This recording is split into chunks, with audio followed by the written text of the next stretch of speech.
O que é a vida? É o princípio da morte. You have killed and you will kill again. You know how to whistle, don't you, Steve? You just put your lips together and blow. Qui êtes-vous? Aucune importance. Que voulez-vous? Vous tuer. Klaatu, Barada, Nikto. The blood of these whores is killing me. Eu sou o Tubo e ele Mickey Mouse. Hoje de noite, a gente vai ficar em casa vendo vídeo. Pra variar. Ele alugou uns filmes napolitano que quer me mostrar. Quais? Roma, Cidade Aberta e La Strada. Na mesma noite? Bom dia, cinéfilos! Estamos aqui no mais novo episódio do podcast Ponto Cego. Eu sou o Thiago, seu apresentador, e junto comigo está... Oi, eu sou a Juniper. Juniper, você já esteve aqui em vários episódios, mais recentemente no episódio em que a gente falou sobre os filmes feitos em Hollywood antes da implementação do Código Reis. Mas esse pode ser o primeiro episódio que alguém escuta. Você gostaria de se apresentar de novo? Oi, gente, meu nome é Ashley Juniper. Eu estou por aí pela internet, tenho um acervo de Splatter, e é isso. Traduzo filmes, assisto muita coisa, falo muitos filmes, etc. Você viu algum filme bacana essa semana que você gostaria de indicar para os nossos ouvintes? Eu reassisti o meu filme favorito, que é Love Exposure, Exposição de Amor, do Sion Sono. Muito bom, tem 4 horas, mas eu recomendo muito. Já assistiu, Thiago? Já? Não, Sion Sono eu vi todos os filmes. Assim, você viu você é fã dele. Praticamente todos os filmes dele. Uhum. Até 2022, né? Que em 2022 teve aquele problema e tal, aí meio que acabou a carreira dele também, né? Sim. Que o último que lançou foi aquele com o Nicolas Cage, né? Eu não vi assim. Sim. Não, mas Love Exposure é muito bom, meu filme favorito dele. Uhum. Eu gosto também, gosto bastante desse filme. Eu acho que vi umas 3 vezes, eu acho. Eu vi todos os filmes dele, acho que umas de 3 a 5 vezes. Em maio, eu fiz uma série de episódios dedicados a comentar o trabalho de amigos, né? A gente teve aqui o pessoal do site Cultura Paper Rigor, a gente teve aqui o Caio, do Sem Imagem, a gente teve o João Neto, do Cineratos. E aí eu pensei, falei assim, poxa, tanto a Griffith, da Shin Films, quanto a Juniper, do Jay Splatter, né, têm sido muito legais comigo. Assim, eu não tenho palavras para agradecer, né, a disponibilidade de vocês de participar do programa, de vocês terem divulgado também, né? Então eu falei com as duas e a gente vai falar sobre o trabalho delas, né? E a gente vai começar aqui com a Juniper. Juniper, muito obrigado.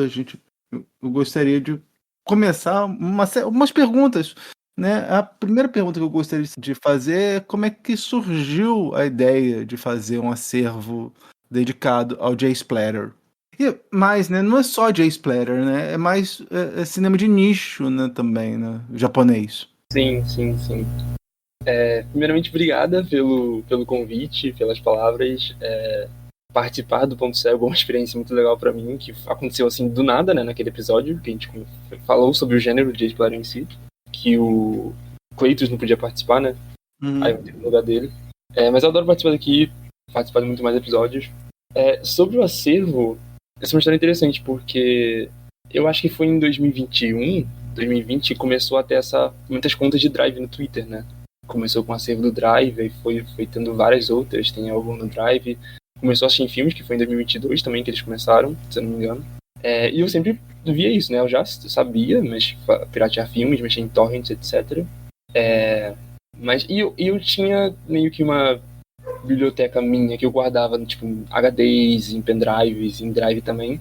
Mas eu nunca realmente pensei em, vou fazer um acervo também, porque problema de copyright e eu não tinha um assunto específico, né? Até porque eu sei que muitas dessas contas passam por problema de, às vezes a página caiu porque alguma empresa deu um flag na conta do Drive e dá todos esses problemas, né? Até que eu conheci o gênero de Jay Splatter em 2022 com Machine Girl e foi meio que uma coisa de mudar o jeito que eu me envolvo com cinefilia, né? Porque o gênero de Jay Splatter é um tipo de filme muito... Tipo, se você for olhar para esses filmes num padrão de crítica normal, são filmes ruins. Porque o orçamento é muito baixo, os efeitos são horrorosos, a atuação é ruim, Claro que eu tô falando generalizando, né? Nem todos os filmes são assim. Mas muitos deles seguem esse padrão. De serem, tipo, filmes ridículos por serem ridículos. Isso foi uma coisa que eu me apaixonei completamente. E eu vi pouquíssimas pessoas falando sobre esse gênero. Falando, tipo, especificamente do nome de Splatter. Eu já vi algumas coisas de filmes japoneses, etc, né? Tem filmes. Mas falando especificamente sobre isso, eu vi pouca gente no Brasil e até mesmo na gringa, que eu cheguei a procurar muito em Reddit, sabe? Tipo, outros filmes igual Machine Girl, outros filmes igual Mutant Girls Squad, Time Over Police. E eu achava muito pouca coisa. Mas aí eu nem pensei em nada de acervo, eu só fui assistindo esses filmes até que foi ano passado, 2024, que eu tava atrás de... eu quis voltar a assistir, porque era sempre fases, né? Eu não fico assistindo essas coisas constantemente. Porque... eu não sei se com você também é assim, quando eu assisto muita coisa de gore, violência, chega um ponto que eu já não sinto mais nada. Aí eu preciso parar e assistir outros tipos de coisa, tipo filmes mais tranquilos, etc. Não sei se você também é assim. Não sei. Eu acho que não, o Júniper. Mas eu também não tenho o hábito também de ficar vendo tanta coisa com gore, né? Eu vejo... então, eu tenho, tipo, às vezes fico um mês só assistindo só isso, depois eu canso, tipo, não aguento mais ver sangue, aí eu vou pra outra coisa e depois eu volto. Sabe? E aí eu fui voltar. Ano passado eu achei o filme Psycho Gothic Lolita, não sei se você já viu. Sim. Já viu? Muito bom. Sim. Só que é muito difícil achar esse filme. Porque, tipo, esses filmes em modos convencionais, né, de você pesquisar no Google, onde tem esse filme, ou ir no torrent, sempre tem muito pouco seed, você não consegue baixar direito, ou tem uma qualidade ruim, ou não tem legenda. E eu pensei, pô, é ruim, né? Eu podia, então, pegar esses filmes e deixar guardados no meu drive, ou em um HD, ou qualquer coisa assim, pra quando eu quiser reassistir eles, eu não preciso toda hora passar por esse sofrimento de ir atrás de pesquisar eles. Aí, nessa ideia, eu pensei, por que eu não compartilho esses filmes, então? Já que são filmes nichados, eu mal vejo pessoas falando sobre eles no Brasil, pelo menos. Então, eu acho muito difícil ter algum problema de copyright, sabe? Que, inclusive, já teve problema, a gente pode falar disso depois, mas enfim. E aí que eu criei o acervo. Foi no dia 16 de junho de 2024, que aí eu guardei alguns filmes no meu drive e comecei a postar os que já tinham legenda em português. Postei os mais famosos, né? Tipo, postei It the Killer, que era o mais famoso do J-Splatter, Girl Police, Hell Drivers, do Nishimura. E muitos deles não tinham legenda em português, né? Os que tinham já estavam postando, mas eu já tive algumas experiências com tentar traduzir coisa, nunca nada muito profissional, sabe? Nada muito certinho, porque sempre era tipo, eu tenho um amigo que não sabe inglês e só tem essa coisa disponível em inglês, vou traduzir pra ele, tipo um vídeo do YouTube, ou um curtazinho, um anime, etc.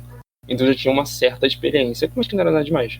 E eu comecei a traduzir esses filmes e postando. A primeira tradução que eu fiz foi o Psycho Gothic Lolita, que eu postei, e tipo, o que eu não esperava já no primeiro dia, a Gabs do acervo do Drive já viu o meu post, tipo, já deu RP com o acervo do Drive, então já teve uma quantidade de pessoas que foi chegando, sabe?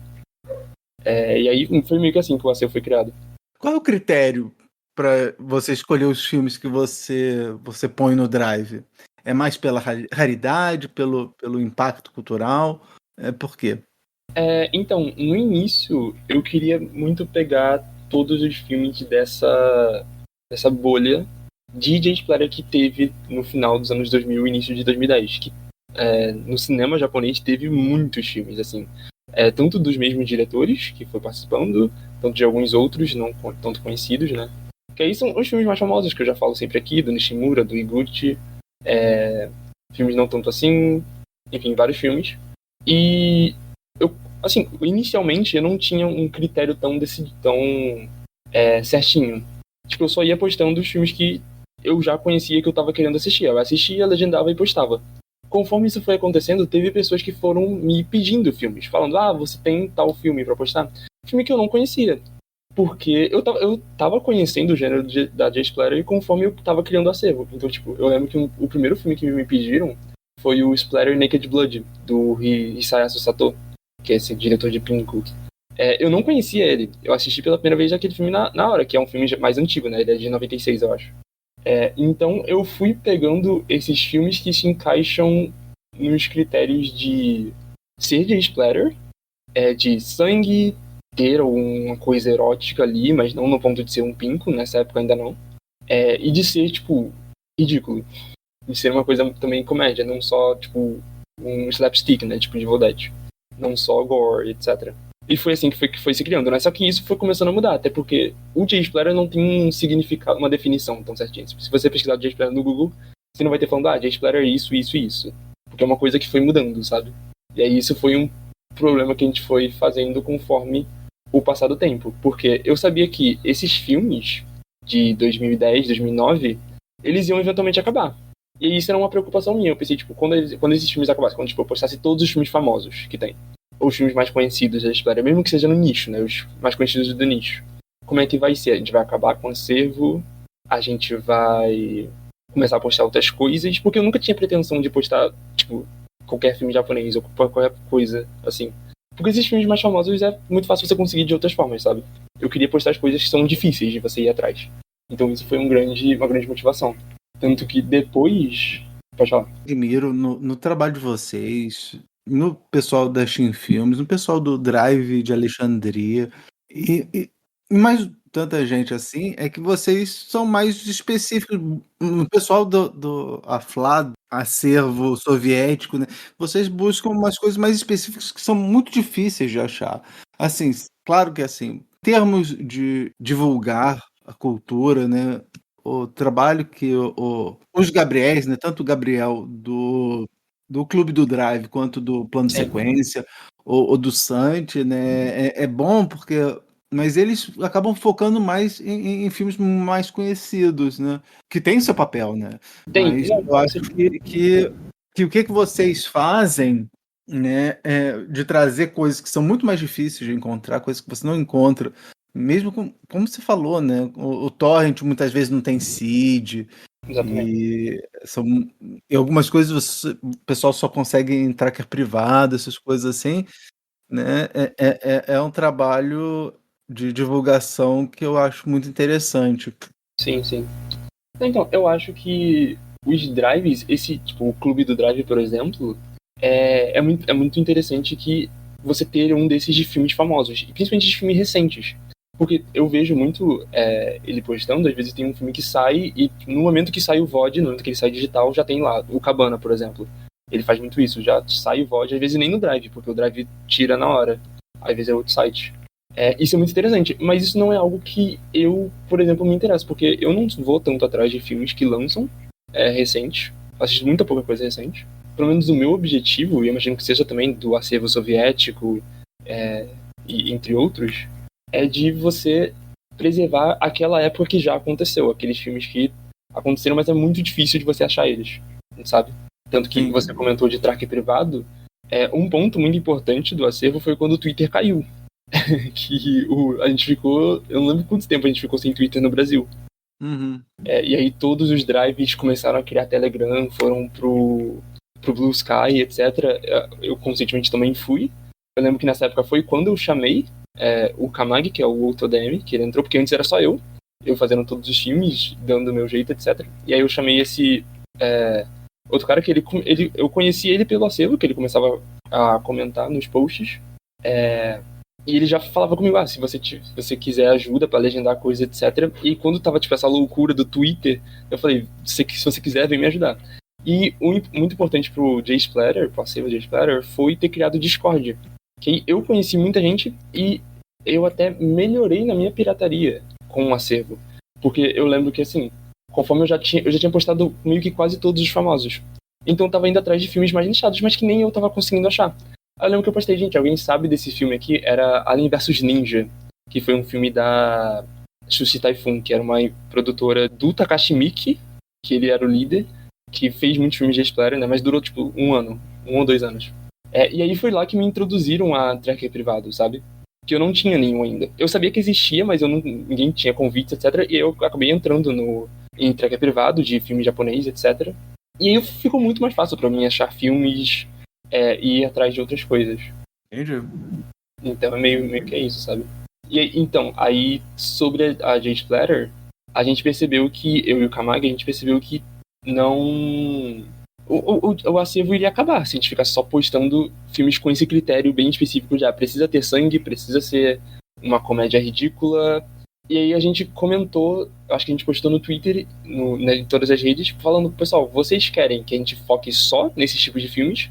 ou pra vocês tudo bem se a gente explorar pra todos os filmes de exploitation, que é meio que um termo guarda-chuva pra vários gêneros, que é tokusatsu, pinku, V-cinema, etc. E aí o pessoal falou que tudo bem.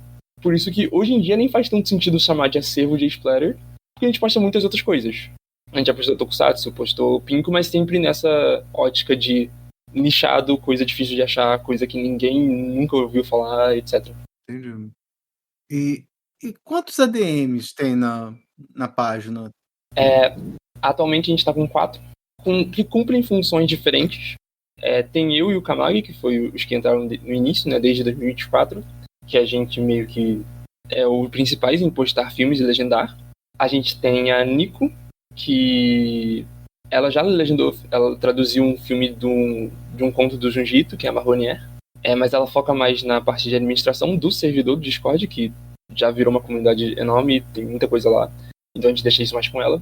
E recentemente entrou o Rafa, que ele já tem um background de legendas e afins, e a gente foi chamar ele porque ele postou um filme do Noburiguchi, que eu nunca tinha achado, que era Love Art Love, que é de 2003. Aí eu pensei, pô, se ele quiser ele pode entrar. E ele entrou recentemente agora, e assim, a gente compõe isso de conversar sobre quais filmes a gente vai trazer e tal, mas não necessariamente todo mundo vai traduzir e postar filmes. Se quiserem eu deixo, tipo, fala, se você quiser, se você tem um filme que você quer postar, se você tem um filme que você traduziu, pode postar. Mas é meio que separou as funções, sabe? E todos eles são seguidos pela página no Twitter ou no Blue Sky, no Letterboxd, do acervo, dá pra achar aí facilmente. E como é o servidor de vocês lá no Discord? Podia falar um pouquinho dele pra gente? Sim.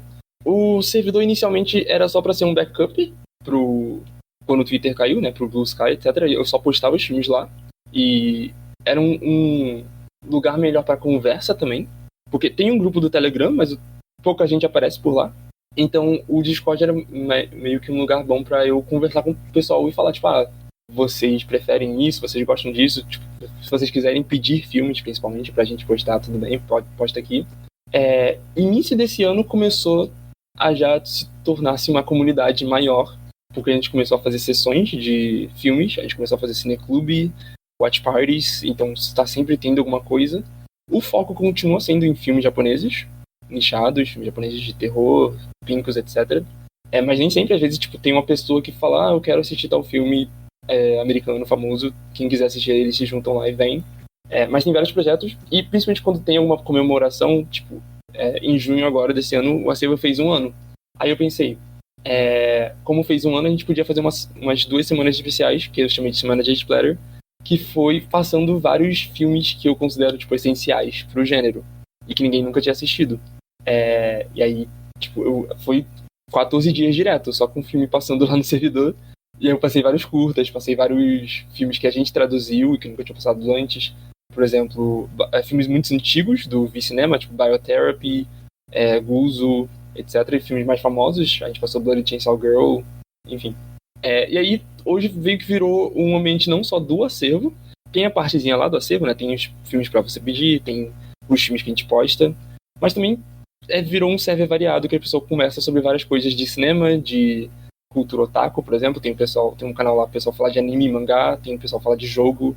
Então virou uma coisa enorme. Por isso também que tem ADMs específicos pra isso. Normalmente fica a Nico, que ela fica vendo essa parte de administração do servidor. Legal. E tem clube de literatura também? Tem um clube de literatura, ele entrou em ato agora, porque acabou parando. Eu é quem ordenava ele, porque a gente começou ele porque a gente postou o filme Midori. Eu traduzi o live action de Midori, aquela animação japonesa. A gente postou os 2 filmes, né? O anime e o filme. E aí o pessoal começou a falar, pô, tem o mangá, né? Que às vezes falam que é melhor que o filme e tal. O pessoal falou, a gente podia ler e tal. Aí eu organizei o clubezinho de literatura, que a gente montou uma lista de mangás. Normalmente é só mangás que se encaixam nesse tema, né? Por exemplo, a maioria dos filmes de Splatter são inspirados muito no Gonagai, em Cutie Honey e vários outros mangás assim, de Eroguro. Então a gente foi lendo, a gente deixava uma semana para ler um volume, e aí conversava sobre. Aí a gente começou a ler o Vampiro que Ri, eu esqueci o nome do autor, mas é um Eroguro. Só que aí o pessoal acabou não lendo e ficou em pausa, mas eu pretendo voltar com ele, eventualmente. Como é que é o dia a dia do acervo, né? Vocês têm um calendário, assim, tipo de lançamento, ou vocês, quando já terminam de traduzir, já lançam? Inicialmente era assim. A gente não tinha meio que uma programação certinha, tanto que eu comecei postando filme meio que quase todo dia. E aí eu ficava trocando várias vezes, tinha vezes que era tipo uma semana só de filme todo dia, depois eu ficava um tempão sem, porque não tinha traduzido nada. E a gente foi testando, tipo, calendários e formas de funcionar. Atualmente o que a gente usa é postar filme toda quarta e sábado, porque aí dá tempo de legendarmos filmes, traduzirmos para ele ficar pronto, revisar, ver se tá tudo certo e postar. E porque aí ficam só dois filmes por semana, né? E a gente tem um documento do Google Docs com todos os filmes que a gente planeja postar, todos os filmes que tem que ver legenda, todos os filmes que a gente quer postar, mas não tem legenda em inglês. E só um de nós, que é o Rafa, que sabe japonês, e não dá pra colocar todos os filmes pra cima dele, pra ele legendar do zero. Sim. Então a gente deixa lá pra ver depois, ver se sair alguma legenda em inglês. Filmes que tem muito filme que tem problema, tipo, tem tal filme, mas ele só tá disponível em 240p. A gente tem que ver, tem que procurar na internet se existe uma versão com maior qualidade, se vai ter que postar essa mesmo. A gente também começou a fazer umas coisas especiais, tipo, em maio, foi final de maio, se não me engano, teve o aniversário do Noboriguchi. Aí eu pensei, vamos fazer uma coleção de filmes dele. E a gente foi atrás de muito filme dele. Muito filme, série, muita coisa que ele postou. Assim, a maioria das coisas que a gente conseguiu pegar dele, muito por parte do Rafa, que ele é ótimo pra achar filme, é desconhecido, que ele sabe muitas coisas. Não tem legenda, é tudo japonês. Então a gente deixou guardado lá pra eventualmente postar. A gente postou, acho que foi só uns 20 e poucos filmes dele, que tá tudo traduzido. E alguns curtas, assim. Então a gente tem essa programação também de postar coleções de diretores, coleções de produtoras. Por exemplo, que a única produtora da J-Splatter foi a Sushi Typhoon, que eu comentei já, que foi uma subdistribuidora da Nikatsu, que é aquela empresa japonesa, né, super famosa. A gente apostou todos os filmes dela também. Então, assim, do jeito que estamos agora, a gente meio que já postou tudo que é mais conhecido, sabe? Então a gente tá indo buscando coisas a mais. O segundo ADM que eu comentei, o Kamagi, ele sabe muito de pinko, então ele começou a traduzir vários pinkos pra começar a postar, que já é uma coisa que eu já não vi tanta coisa assim. A gente tá planejando também trazer uma coleção de jiu-jitsu. Então é muita coisa. Nem sempre a gente cumpre o que a gente planeja de postar todo quarta e sábado. Tipo, essa quarta eu não postei, porque eu não terminei de traduzir um filme. Mas mais ou menos é assim que funciona. E aí a gente vai conversando, tipo, eu quero postar esse filme. O que vocês acham? Tudo bem de postar ele? Ou eu tive esse problema na minha legenda, não sei como traduzir tal coisa.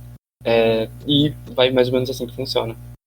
E me fala uma coisa, você comentou mais cedo que vocês tiveram problema com direitos autorais, e é uma coisa que me surpreende, porque o tipo de filme que você coloca, não sei se alguém iria reclamar se você compartilhasse, pelo menos aqui no Brasil, né?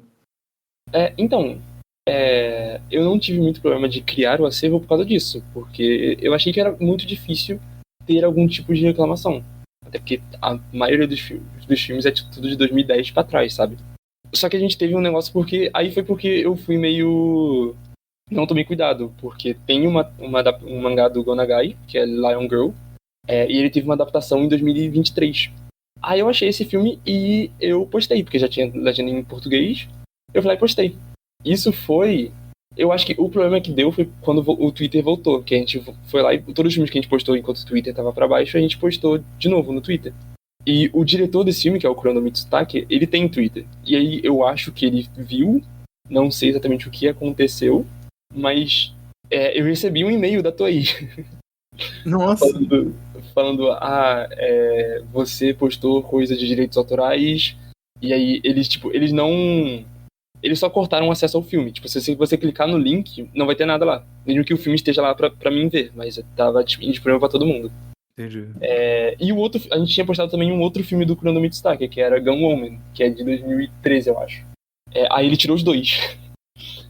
Aí a gente ficou tipo, putz, vamos tomar cuidado. Tanto que agora a gente não posta mais links direto do Drive. Quando a gente posta um filme nessas redes, Blue Sky, Twitter, a gente coloca disponível e bota o link do Discord ou do Telegram. Sim. Porque aí é menos chance de dar problema, né? Porque normalmente eles veem isso pelo link. Mas, de qualquer forma, o link também tá no Letterboxd e na planilha que você fez. Sim. Então, tem várias formas de acessar o link do filme. Mas teve esse problema aí. A gente ficou um tempinho sem postar, mas depois a gente repostou de novo, só que eu coloquei como zip. Não coloquei o filme em si no Drive, pra aí não ter problema. Então os dois filmes estão saindo. Mas assim, teve uma vez que a gente fez uma semana de filmes de zumbi no Blue Sky. A gente postou 7 dias, foi 14 dias na verdade. Só postando filme de zumbi, 2 semanas. Teve um filme que a gente postou, eu esqueci o nome agora, acho que é Schoolgirl Apocalypse. Que um cara comentou, falando tipo em inglês, obrigado por manter ela viva. E o nome do cara era o nome do diretor. Eu não sei se realmente era o diretor, porque o perfil não tinha nada. Mas assim, talvez nem sempre esses diretores vão ficar com tipo, raiva da gente por causa de direitos autorais. Tem esse cara que, se for o diretor mesmo, ele gostou que a gente estava divulgando o filme dele, sabe? Não que fosse pirataria. Uma pergunta, existe algum filme J-Splatter ou então mais de nicho, né, mais exploitation japonês que ninguém conhece, mas você acha que mereceria um reconhecimento? Boa pergunta.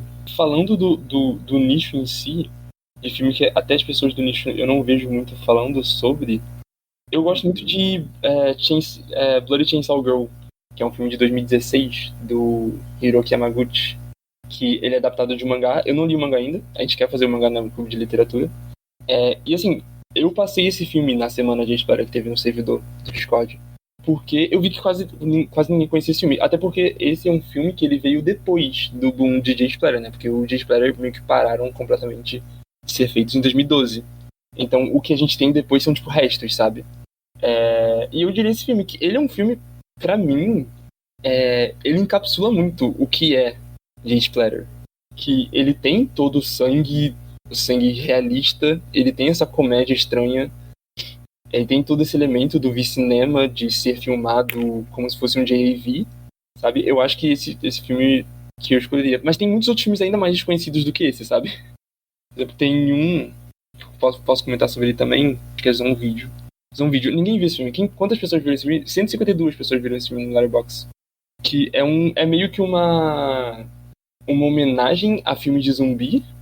Que ele é um filme de zumbi com várias referências a outros filmes de zumbi. Só que ele tem essa originalidade também, sabe? E eu acho que as pessoas deveriam ver mais esse filme, sim, também. Eu diria esses dois.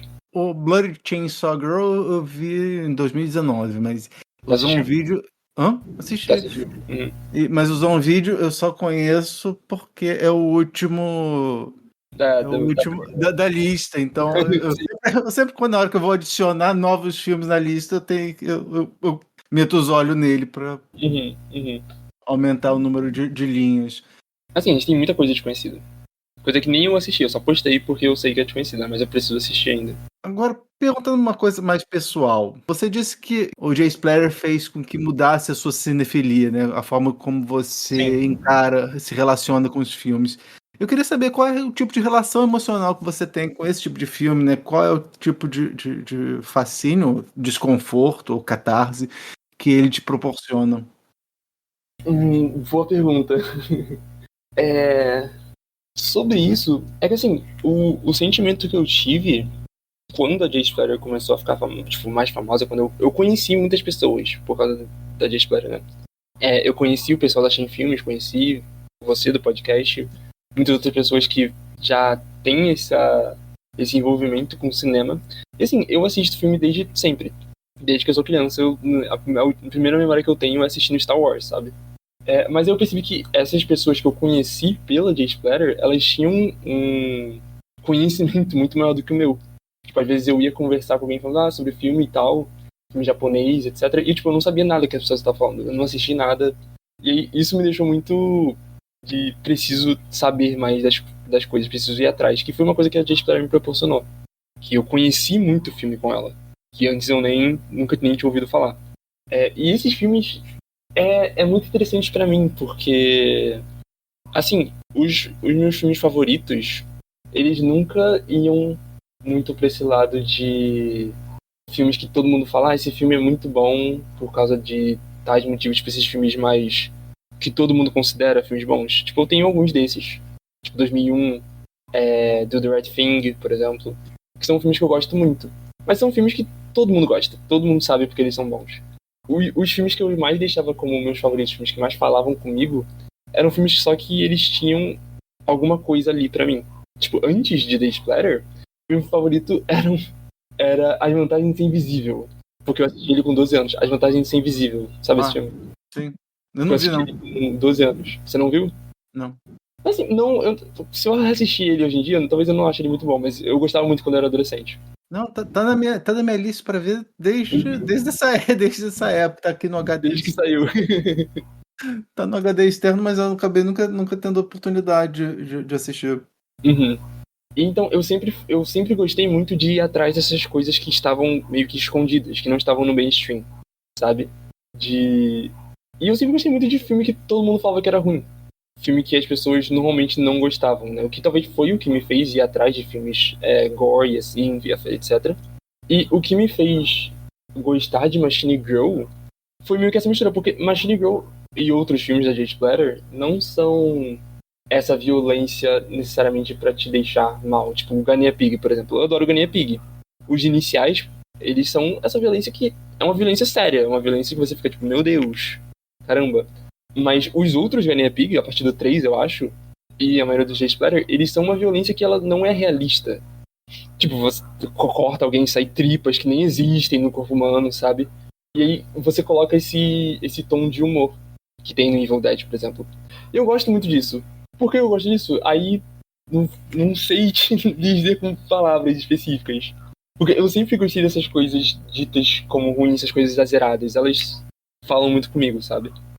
House é um último exemplo. House foi o que me fez ir atrás de filme japonês. E tipo, quando eu assisti House, eu cheguei no meu amigo e falei, assiste esse filme. Ele deu 0 pra House, ele odiou o filme, sabe? Eu vou te contar uma história que quando eu assisti o House, não tinha o podcast ainda, mas assim, meu sonho era ter um episódio falando sobre House. E aí, no primeiro ano do podcast, né, falei com o Rodrigo, falei assim, pô, vamos assistir House? Ele falou assim, não. Ele olhou a capa e falou assim, não, deve ser horrível, não. Aí eu fiquei insistindo, aí consegui, né? E aí ele falou assim, pô, o filme é muito bom. Eu gostei muito. Até hoje, recentemente, ele mandou uma mensagem aqui pro podcast quando ele tava. E aí ele falou assim: não, eu conheci um monte de filme graças ao podcast, como House. Aí eu fiquei todo feliz porque ele gostou do House.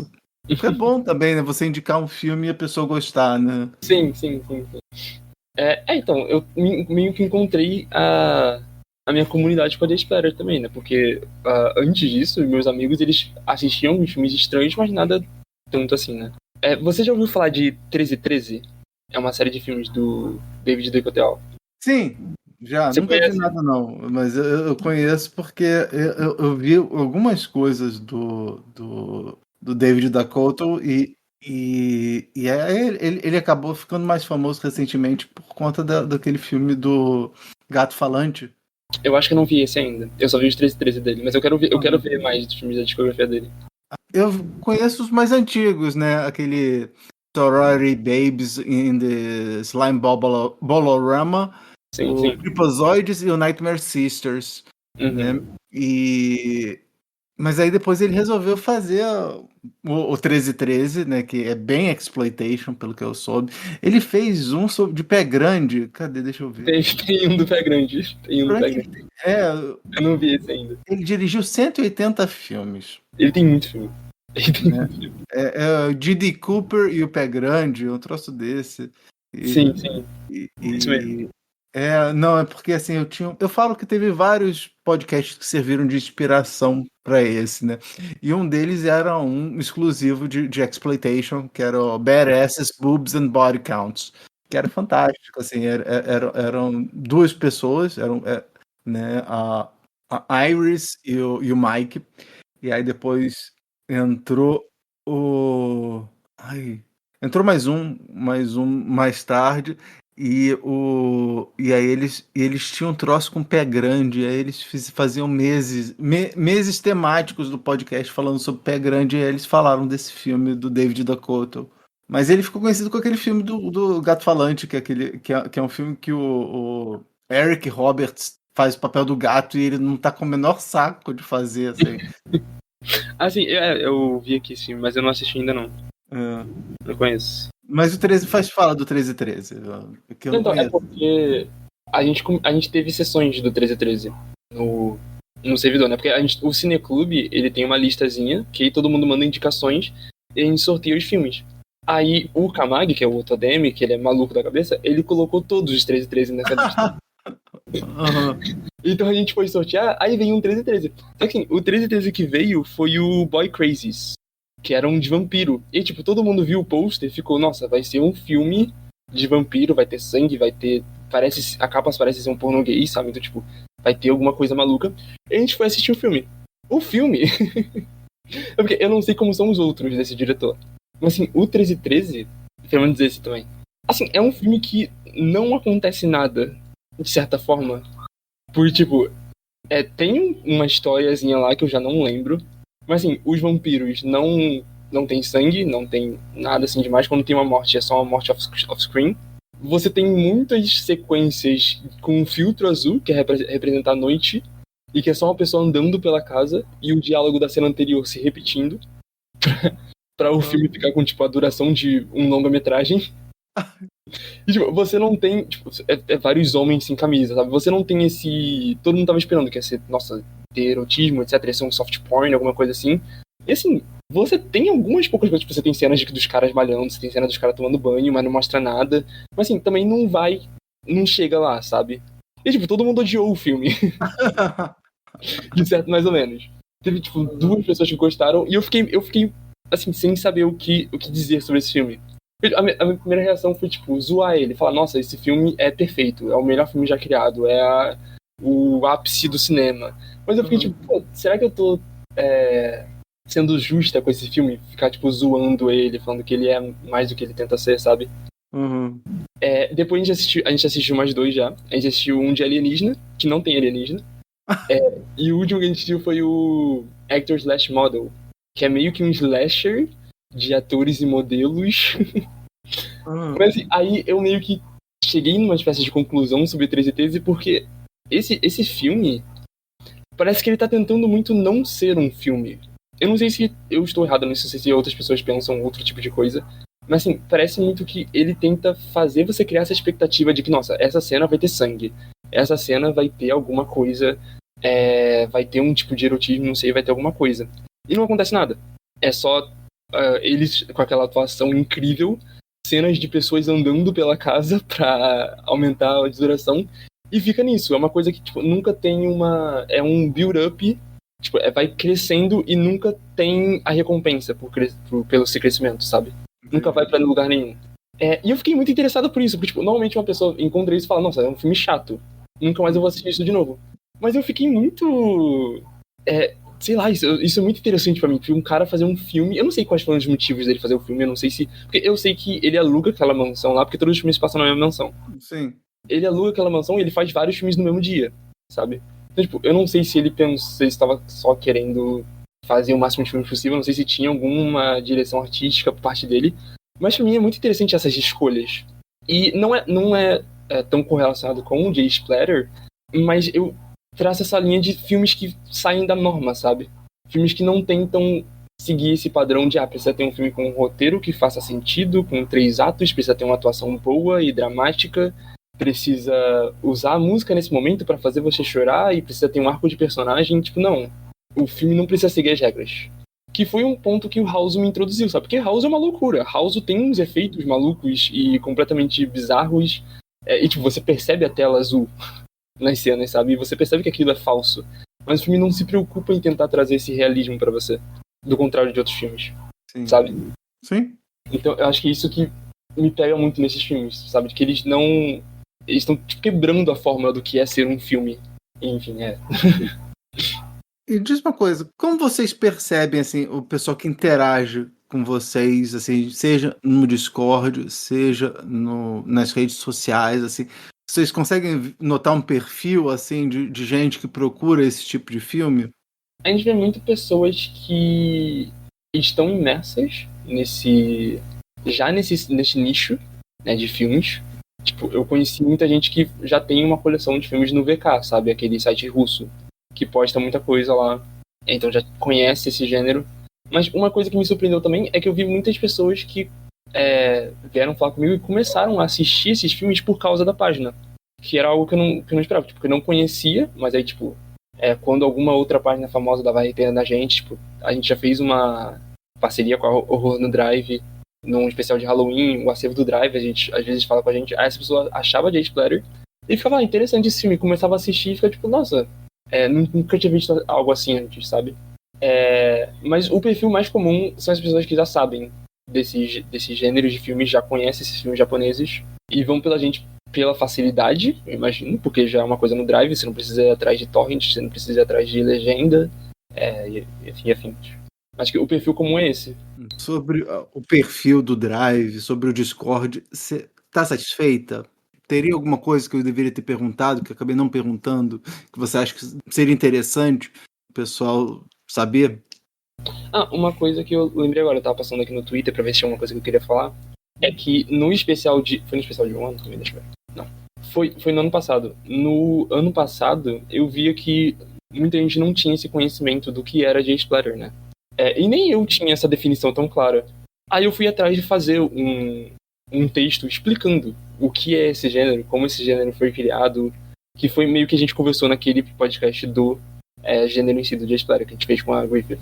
E aí eu fiz uma thread, eu tava no fixado de todos, no Twitter, Blue Sky, etc.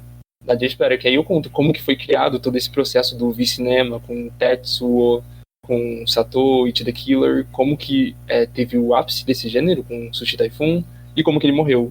E hoje em dia você tem poucas coisas. Então assim, eu acho que é interessante pra você saber o que significa, né? Porque muita gente... Tipo, splatter é o quê? É só jorrar de sangue. Então o que significa um filme splatter? Porque até mesmo eu também criei meio que uma definição pessoal quando eu fiz esse texto. Porque eu vi muita gente falando coisas diferentes. Então, tipo, gente falando que não, Jade Splatter é isso aqui. Tanto que, tipo, um site eu vi ele falando que o primeiro filme de Jade Splatter foi Fullmetal Yakuza, do Takashi Miike, de 97. Só que, em 95, o Yoshihiro Nishimura lançou Anatomy Extinction.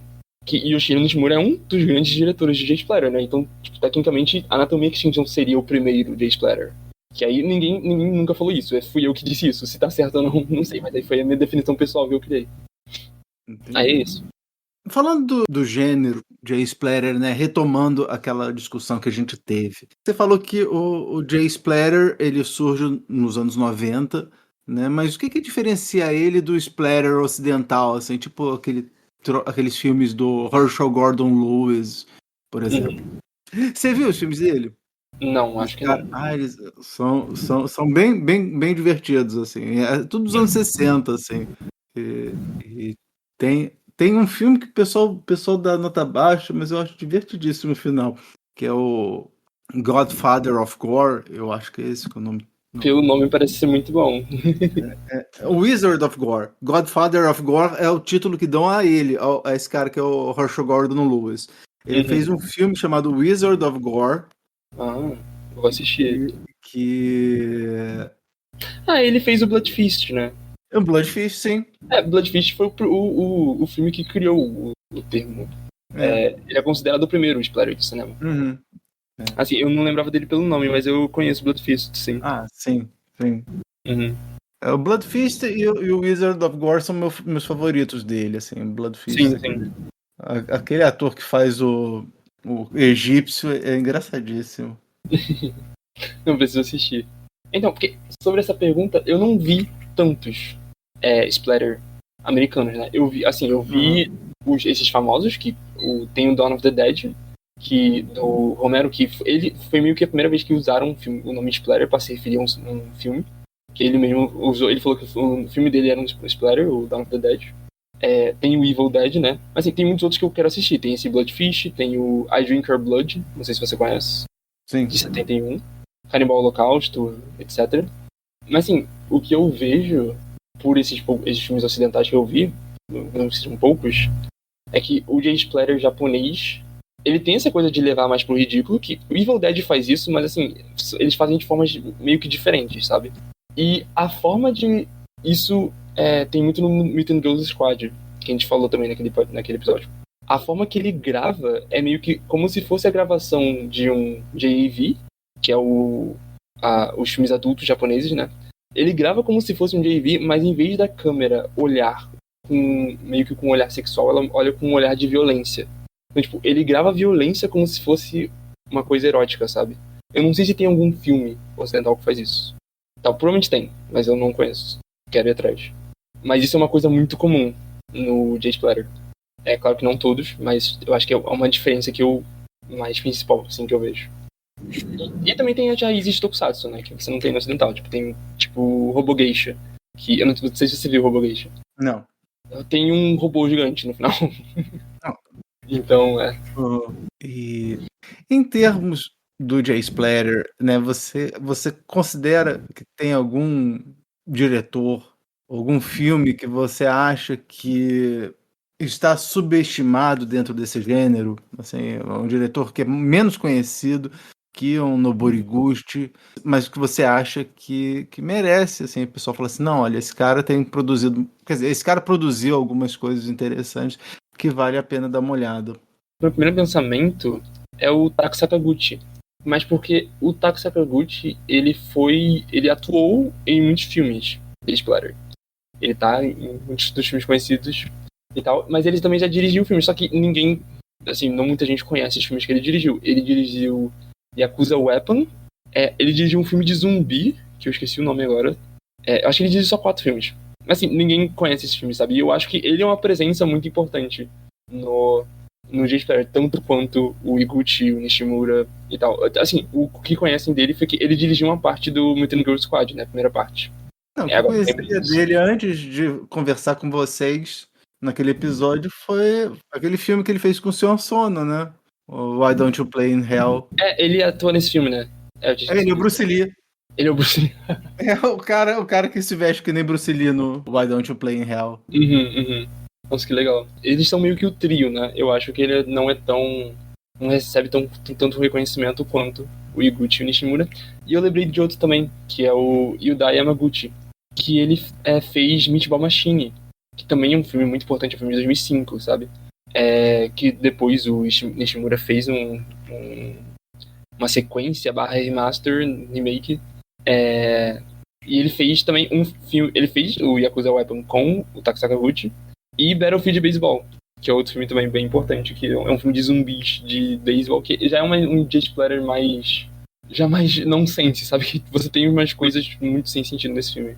E é um filme sobre beisebol, né? Mas é muito bom também. 2013. Acho que esses 2 diretores que eu falaria. Entendi. Qual foi o filme de J-Splatter mais exagerado, mais over the top que você já viu, assim? Mais exagerado. Deixa eu ver. Assim, exagerado em questão de violência, assim, mais com violência. Níveis iguais ao do Brain Dead de sangue, de gore. Talvez Tokyo Gore Police, porque ele tem muito sangue. Eu acho que eu fico no Tokyo Gore Police. Tem uns outros que eu não vi, não vi ainda, mas eu imagino que sejam talvez piores do que esse, tipo Suicide Dolls ou Tumbling Doll of Flesh, mas aí que já vai mais pra um pinco, que aí já é outro tipo de violência. Então, de puro sangue mesmo, acho que é Tokyo Gore Police, que eu digo. Entendi. É porque os efeitos de Tokyo Gore são muito bons, né? É uma coisa já de outro nível. Mas não chega no nível de Brain Dead. Ainda preciso ver se tem algum J-Splatter no nível de Brain Dead. Que agora de cabeça eu não lembro de nenhum, não. A gente gravou o episódio inicial, né? O episódio sobre o gênero, né? Eu perguntei, né? Quem quer começar a conhecer o gênero, né? Qual filme você indicaria? Perguntei, né?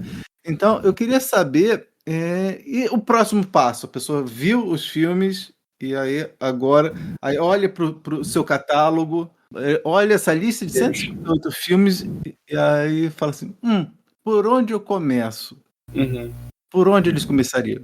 Você diz depois desses iniciais que eu falei, né? Sim. Eu acho que assiste os da Sushi Typhoon. Tipo, se você for no Mutant Girls Squad, tem lá estúdios, aí você pode ver todos da Sushi Typhoon. Aqui. Eu diria pra assistir esses, porque esses são meio que onde a Jade Flatter brilhou, sabe? Que você tem um filme do Sean Sono, que é o Cold Fish, que eu não assisti ainda, preciso assistir esse. Mas você tem o Hell Driver, você tem Alien vs Ninja, tem o Zabogar, que é um tokusatsu de Jade Flatter, que é muito bom.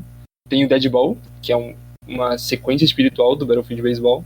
Eu diria pra assistir esses. Legal. Que é tudo de 2010, 2011, tudo nessa linha. Eu só assisti 3. Quais você o Fish, o Mutant Girl Squad e o Alien vs Ninja. Eu recomendo muito o Zabogar, que é do Noboriguchi. É muito bom.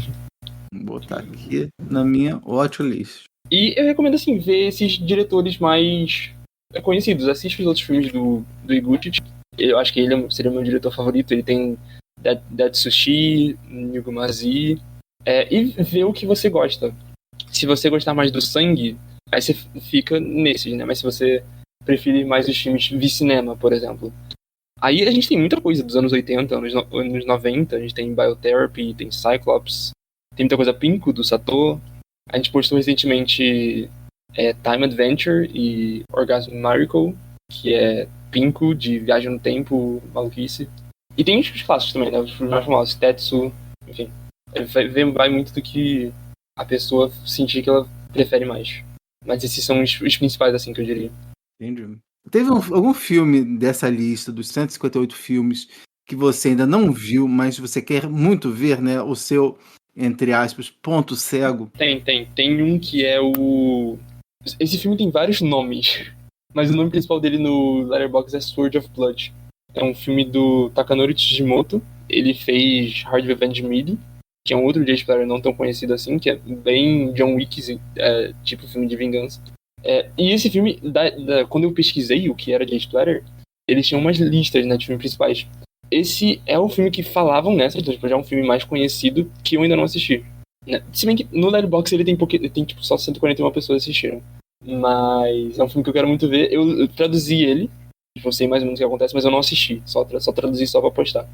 Porque parece que é um filme de monstro e tipo, é engraçado porque o nome em inglês, por algum motivo, tá Sword of Blood. Não tem nenhuma espada no filme. Eu não sei por que o nome tá assim. Deu algum problema, porque o nome original eu acho que é Monstro alguma coisa. Esqueci agora. É Monster Killer. Foi assim que... Uma atividade que tem aqui dos amigos é que o Kamagi, ele quer assistir. Sim. Se eu for ver aqui quem eu sigo, deixa eu ver, 2 pessoas só que eu sigo assistindo. Quem que assistiu? Então, tipo, não é um filme tão conhecido assim, mas parece ser bom. Ele tem 3 nomes. É Sword of Blood, Monster Killer e Red Tears. O nome em... Deixa eu ver o nome original japonês qualquer. Eu não sei por que teve toda essa mudança, eu não vou saber te dizer. O nome em japonês é Red Tears. Tem mais alguma coisa que eu deveria ter perguntado e não perguntei? Por mim, eu acho que eu falei de tudo que eu tava pensando em falar hoje. Falei bastante. Então... Você tá... Satisfeito. Satisfeitíssimo. Então, todo o programa, eu e minha co-apresentadora, o meu co-apresentador, escolhemos um tema. Hoje foram filmes que estão no acervo de Jade Flatter. Então, eu escolhi um filme dentro desse tema ao qual a Juniper ainda não assistiu e ela escolheu outro a qual eu ainda não assisti. Ou seja, 2 filmes que estavam lá nos nossos pontos cegos. Né? Nós vimos os filmes e agora conversaremos sobre eles. Aproveito para dizer que haverá spoilers. Então, se você não quer saber o final deles, nós recomendamos que você pause o podcast, vá assistir a eles e volte para nos ouvir. Thiago, qual foi o filme que você escolheu para mim? Sailor Suit and Machine Gun, de 1981. O filme foi dirigido por Shinji Somai, com o roteiro de Yozo Tanaka, baseado no romance de Jiro Akagawa. Estrelam no filme Hiroko Yakushimaru, Tsunehiko Watase, Rentaro Mikumi e Yuki Kazamatsuri. Sinopse. Uma estudante do ensino médio herda uma organização yakuza em decadência, que busca se recuperar sob sua liderança. Esta mistura de horror seco e ação extravagante foi um sucesso estrondoso no Japão. Uma geração de jovens japonesas cresceu recitando diálogos desse filme. Essa sinopse vem da MUBI. O que você achou do filme, Thiago? Então, esse filme era um filme que eu tava querendo ver há muito tempo, porque garotas com armas é um tema recorrente nos filmes de Flatter, né? Machine Girl, etc. E eu me surpreendi que Inclusive, uma coisa que eu ia comentar. Eu vi muita gente reclamando sobre esse filme. Falando que achou que ia ser outra coisa. E não foi porque ele não é um filme frenético. Ele não é um filme de, nossa, sangue sorrando, etc. Na verdade, ele é um drama muito... Não é pesada a palavra, mas ele é muito carregado. Ele tem muitas histórias, tem muita coisa acontecendo. Ele tem um ritmo mais lento em certas partes. Mas eu adorei isso. Pra mim foi incrível, foi perfeito. Eu até, enquanto eu assistia, fiz paralelos com Nowhere Girl, do Mamoru Oshii. Eu não sei se você já viu esse filme. Não, acho que não. Porque é um filme, do diretor de Ghost in the Shell. E esse filme é um filme de uma garota. E tem um drama, e você vai acompanhando, e tem um ritmo lento. E no final que você tem loucura de Explorer, normal. Mas eu gostei muito, eu achei muito bom. Eu vou te dizer que, assim, eu realmente eu tava esperando outra coisa completamente... Não que eu não tenha desgostado, porque eu também não vi o filme, né? E eu tava esperando exatamente uma coisa mais exploitation, né? Mas Yakuza também, né? Mas Yakuza, né? Eu lembro que esse filme foi feito em 81, então tava muito na esteira daqueles filmes de Yakuza, aquele Battle Without Honor and Humanity, aquela era lá da Sukeban que fala? Isso, Sukeban. Tem Então, Sukeban. Na era lá da Sukeban, que você tinha vários filmes, né? Você tinha o Delinquent Girl Boss, aquele Isso. outro com a Miko Kaji, que é... Tem o Delinquent Girl Boss e o Girl Boss. Tem Delinquent Girl Boss e tem o Stray Cat Rock também, que é uma série de filmes com a Miko Kaji. Então sim. Eu tava esperando uma coisa mais exploitation, né? E na verdade é quase um coming of age, né? Sim. É literalmente um coming of age, né? Ela amadurece no final, né? Ela fala que ela vai ser infeliz no amor, se não me engano. Então, algumas escolhas, principalmente da fotografia, me chamaram muita atenção, né? Você tem uma determinada cena que a lente é uma hora que parece que é filmada com uma lente olho de peixe. Tem uma outra determinada cena em que você tem um diálogo entre a personagem principal e uma moça que era tipo a namorada do pai, né? E aí que o pai escreve pedindo para que ela tome conta, cuide da filha, e aí elas têm uma determinada cena que elas estão num bar e tem um longo diálogo que é filmado pelo espelho. Sim, eu fiz essa cena muito boa. Eu fiquei surpreso com essas escolhas do diretor de fotografia, né? Que é uma cena muito bonita também, delas cantando. Uhum. E assim, esse filme, ele foi baseado num livro, né? No livro você menciona, né? Que é do Jiro Akagawa. Jiro Akagawa, isso. Né? Eu escutei um podcast sobre esse filme e eles falam muito da presença do Kodakawa, né? Do produtor do filme, né? Uhum. Como esse filme buscava ser um chamariz para o seu estúdio que ele estava criando, né? Sim. Que aí depois ele vai acabar fazendo outros filmes, né? Um filme do Bayashi que a gente cobriu aqui no episódio, His Motorbike Island, né? Vai ser feito. Eu preciso assistir esse filme. E aqueles filmes do Makoto Shinkai, né? Ou Your Name. O Your Name, né? Sim. Desse estúdio, né? É um estúdio bem... Eu já conheci ele pelos animes. Ele fez também Tatami Galaxy, que é um anime muito bom. O filme de Tatami Galaxy, no caso.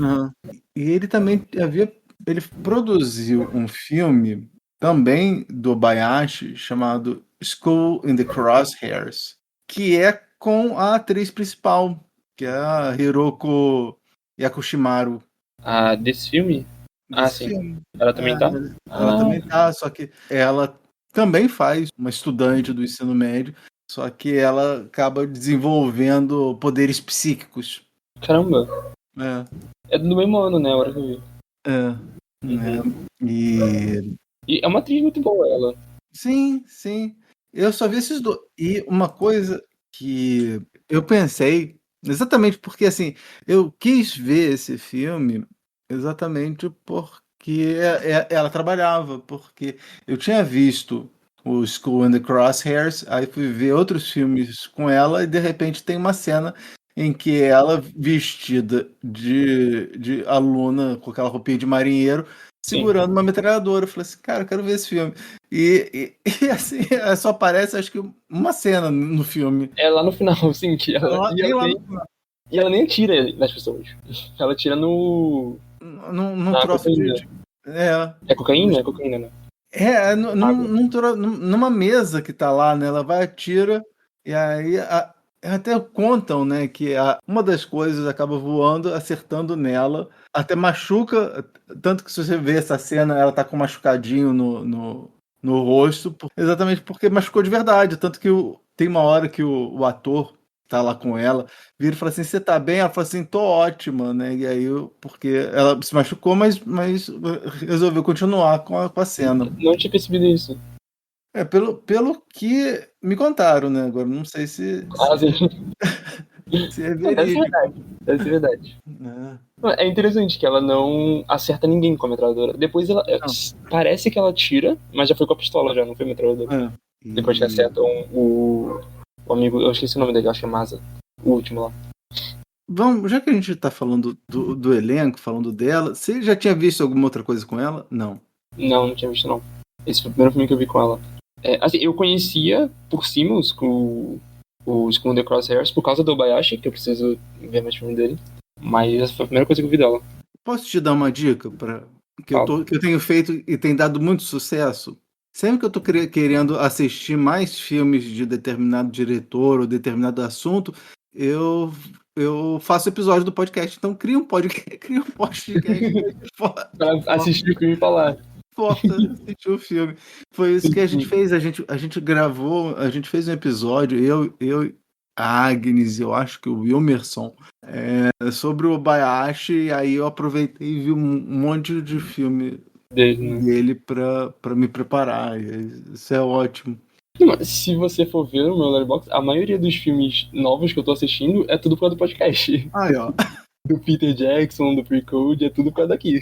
Uhum. Aí, é assim que... Então, é porque você já vai assistir, já vai falar sobre, né? Então. Uhum. Sim. Os outros atores, tem alguns que trabalham School in the Crosshairs. Sim. Eu tô vendo aqui os outros. Mas eu não vi, eu não consigo lembrar muito. Tem um que faz o Masa, ele trabalhou no Lady Snow Blood, fez 2 filmes do Godzilla contra o Mecha Godzilla, os dois, assim, ele faz o Capitão Kusakari e depois e também faz, mas antes ele fez o Keizuki Shimizu. Mas eu não lembro de ter visto nada com eles. Eu ia falar do ator do Sakuma. Eu não vi, mas ele tem muito filme que eu quero postar ainda na lista. Ele fez Andromédia, do Takashi Miike. Tem um outro filme que é Crest of Betrayal, de 94. Que também já pediram pra gente postar. Ele participou do Danny Quentin Girl Boss. Sim. Tem bastante filme. Uhum. Eu só vi o filme que ele fez, os 2 do Battles Without Honor and Humanity. Uhum. Não vi os outros. Não, e claro, ele fez um que eu adoro, mas ele faz assim, o papel amigo da Mari, que é o Delinquent Girl Boss Worthless to Confess, que eu acho um barato. Em termos da ficha técnica, do Shinji Somai, eu só vi, além desse, o Love Hotel, mas já tem muito tempo. Eu vi porque a gente ia fazer um episódio sobre Pinkwaiga em 2023, né? E aí eu fui ver esse filme, mas de resto eu não vi mais coisa. Eu vi que ele fez um filme com a Hiroko Yakushimaru chamado Dream 15, que é história de adolescente. Sim, achei que foi antes desse Sailor Suit. Sim. É um Coming of Age também? Tem cara, né? Parece ser. Você não viu, não? Não vi. Ah, tá. Eu sei que assim, o roteirista, o Yozo Tanaka, ele fez vários filmes com Suzuki, né? Ele fez o Branded to Kill, o Zigeunerweisen. Deve ser isso. E o Meiji, ele fez o roteiro, né? Ele escreveu muita coisa. Uhum. Ele fez o roteiro de 69 filmes, Uhum. né? E o montador, ele montou também outros filmes do Suzuki também. Ele montou o Youth of the Beast, Branded to Kill, o Portal da Carne. Tem um filme que eu tô querendo ver há mó tempão, que é o Cult's My Passport, né? Sim. Né? O Tattooed Life também eu acho fantástico. Ele fez desse troço, né? Ele fez a montagem lá de alguns filmes daquela série que eu falei, né? O Stray Cat Rock. Eu vou falar isso agora, tem alguns aqui. E ele fez um que a gente já cobriu aqui, que é o Warped Ones, né? Que é um filme do Sun Tribe. São filmes de jovens lá do Japão, feitos entre os anos final dos anos 50, começo dos anos 60. Uhum. Né? E esse Warped Ones é muito bom. Assim. A fotografia, aí dá para explicar de onde é que vem o trabalho. Diretor de fotografia, ele foi o diretor de fotografia também de vários filmes da Nobunaga, em especial o Diário de um Ladrão de Shinjuku, que eu acho fascinante. Esse eu quero assistir. É muito bom, assim, os filmes... do Nagisa Oshima. Nagisa Oshima, assim, eu ia falar, assim, eu vi o quê? Eu vi 11 filmes do Oshima, eu acho que não tem nenhum que, assim, eu não acho bom pra caramba, assim. Uhum. Eu vi dele a cerimônia só. A cerimônia tá na minha lista pra ver, eu não vi. Eu comecei ele porque eu fui postar um filme, a gente espera que é The Family, que acho que saiu no mesmo ano também, que foi meio que feito em resposta a essa cerimônia, sabe? Aí eu assisti a cerimônia pra entender como assim. Entendi. Mas é interessante. E eu quero assistir esse Império dos Sentidos também, que é dele. Assim, eu concordo com a Agnes, porque a gente fez um episódio do Obayashi, a gente falou sobre o His Motorbike Her Island e Sada, que é a versão do Obayashi para a história. Uhum. E assim, eu gostei mais da versão que o Obayashi teve do que a versão do Oshima. Mas eu gostei do filme. Eu vi aqui que o assistente de diretor foi o Kurosawa. Não sabia disso, descobri isso agora. Ah, sim, tinha esquecido que eu vi alguém falando sobre isso, né? Que o assistente de direção foi o Kiyoshi Kurosawa. E aí eu até fui pesquisar, fui ver, achei que podia ser um dos primeiros trabalhos dele, mas não, ele já tinha feito um outro trabalho, que se eu não muito me engano, é com o mesmo editor do Sailor Suit Machine Girl, que foi feito antes, que é aquele Homem que Roubou o Sol. Uhum. Que é um filme que tá na minha lista pra ver há mó tempão. Eu tô com ele aqui pra ver, mas acabei nunca sentando pra ver. Ele dirigiu esse filme? Não, ele também foi assistente de direção. Assim, eu queria ver se ele já tinha feito coisa anterior pra falar assim, esse foi o primeiro filme dele, mas não, ele já tinha sido assistente antes, né? Ele tinha sido assistente. E aliás, ele tem filme desde 73. Pois é, eu não sabia disso, porque eu conheci mais ele a partir de Pulse, né? Sim, eu também. Ele já tinha bastante filme já, desde 73. Ele já tinha bastante filme. Não sei onde faço acesso a esses filmes que estão, né? Porque tem coisa que cliente poster tem no Letterboxd. Assim, eu acho que ele começou a dirigir, o filme maior deve ter sido lá pelos anos 80, né?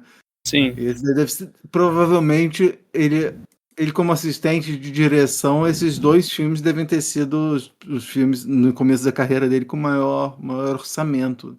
Sim, com certeza. Mas é interessante, o Kurosawa, é interessante falar dele, porque eu já vi que ele tá em vários filmes aleatórios, assim. Tipo, eu acho que foi Mika Droid, que é um filme que a gente já postou isso, que ele atuou nesse filme. Ele fez um guardinha figurante no filme de 91. Sério? Sim. E, tipo, eu nem percebi. Só depois, quando eu fui ver nos créditos, apareceu ele lá, Kiyoshi Kurosawa. Eu fiquei, caramba, E isso em 91 já, tipo, ele já tinha bastante filme.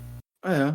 Em 85 ele fez aquele The Legend of the Stardust Brothers, Uhum. que é um musical que o pessoal Isso. adora. Você conhece, né? Então, Não, conheço, mas nunca cheguei a ver, não. eu gosto desse filme. Acho que tava na MUBI. Eu lembro que alguém recomendou em alguma plataforma de streaming, eu fui ver. Eu gostei. E ele trabalha assim, tipo, como visitante do salão. Sim. Ou seja, ele fazia uns papéis de extra também, né? Não, então, eu vi isso, tipo, ele sempre participava muito de figurante, assim, nos filmes. Acho isso muito, muito maneiro. Mas quando ele já era um diretor estabelecido, já, sabe? Uhum. No de 89 ele faz o bibliotecário. Em 91 ele faz um filme chamado Um Passageiro com as Flores. Aí depois ele faz o guardinha. Você No Micadroid, eu acho que é guardinha. Oficial do militar A. E, tipo, ele morre, ele aparece nos primeiros e segundos filmes, ele morre, sabe? Eu curti. Vamos falar um pouco sobre a trama pro pessoal.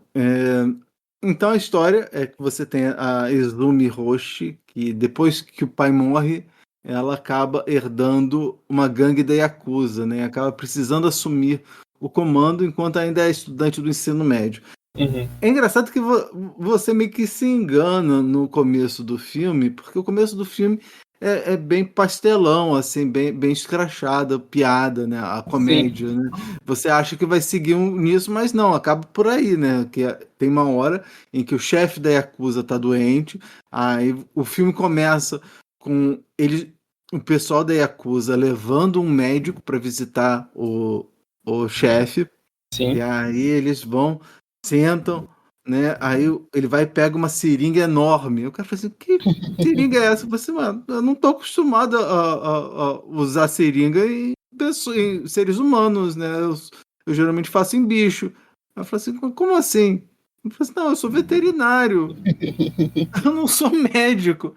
Aí falou assim, mas estava escrito hospital ali na fachada do seu consultório. Pois é, hospital de animais. A segunda cena do filme, sabe?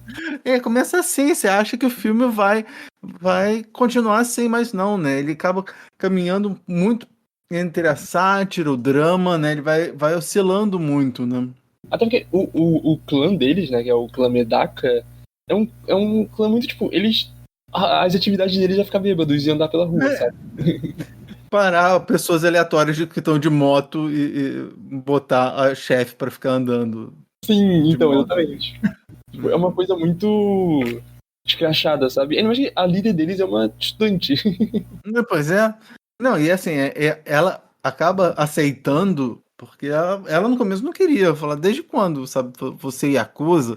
Sim. Mas só que aí eles falam assim, não, se você não aceitar, a gente vai entrar em conflito com o clã rival, e aí a chance é que a gente vai morrer, porque eles eram 4, né? Eles falavam que ia enfrentar 40.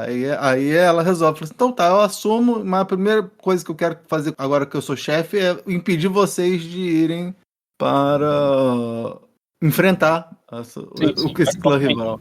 Sim. E aí, exatamente, meio que depois dessa cena da moto que o filme começa já que é quando tem a morte, né? Do Rico, que é o nome dele, eu acho. Uhum. E aí o filme vai crescendo. Sim, mas assim, a versão que tem lá no acervo é a versão do diretor, né? Porque pelo que eu vi tem 2 versões, né?